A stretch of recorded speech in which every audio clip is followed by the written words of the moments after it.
నేను ఇందాక మాలేసుకొని కనపడ్డానే, దేవత, స్త్రీ దేవత భక్తుణ్ణి.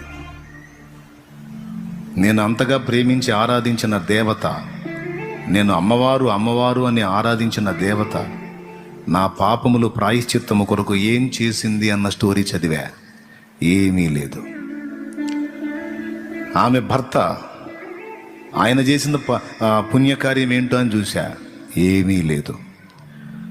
త్రిమూర్తులు, నేను ఆరాధించినటువంటి త్రిమూర్తులు ముగ్గురు వారి జీవితాలు చదివా. నా పాపముల ప్రాయశ్చిత్తార్థమై వారు చేసినటువంటి బలియాగం ఏంటి? వేదంలో చెప్పాడు, రక్తం చిందించకుండా పాపక్షమాపణ కలగదని. మరి పాప పరిహారార్థమై ఆనాడు జంతుబలు అర్పించారు.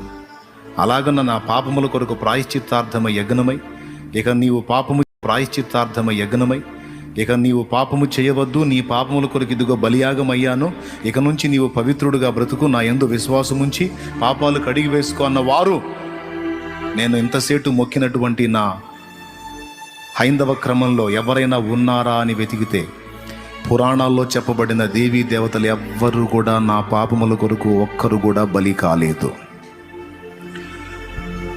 మరి ఎవరు నా పాపముల కొరకు ప్రాయశ్చిత్తముగా బలి అయిందంటే, ఏది తెల్లవాళ్ల దేవుడు అన్నానో, ఏది మాలమాదిగల దేవుడు అన్నానో, ఏది 2 కులాలకు చెందిన దేవుడు అన్నానో, ఏది మ్లేచ్చుల ధర్మం మ్లేచ్చుల దేవుడు అన్నానో, ఆయనే నా పాపముల కొరకు బలి అయి తిరిగి లేచిన ఒకే ఒక్క దేవుడు, నిజదేవుడు, ఏకైక దేవుడు, బాధ్యత కలిగిన వాడు, పతిత మానవుని పాప భారాన్ని మోసి లేచిన ఒకే ఒక్క దేవుడు, నిజదేవుడు, ఏకైక దేవుడు, బాధ్యత కలిగిన వాడు, పతిత మానవుని పాప భారాన్ని మోసి ఏ పాపము లేని పరిశుద్ధుడు అందరి పాపముల కొరకు బలి అయి 3వ నాడు పునరుద్ధానుడై తిరిగి లేచి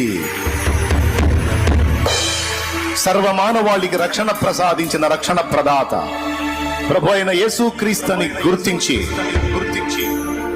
అక్కరకు రాని చుట్టము మ్రొక్కిన వరమి అని వేల్పు మోహరమున బారని యశము గ్రక్కున విడవంగ వలయు గదరా సుమతి అన్నట్టు వ్యర్థమైన భక్తిని విసర్జించి యేసుక్రీస్తు ప్రభువును నమ్మి ఈరోజు ప్రకటిస్తున్నా.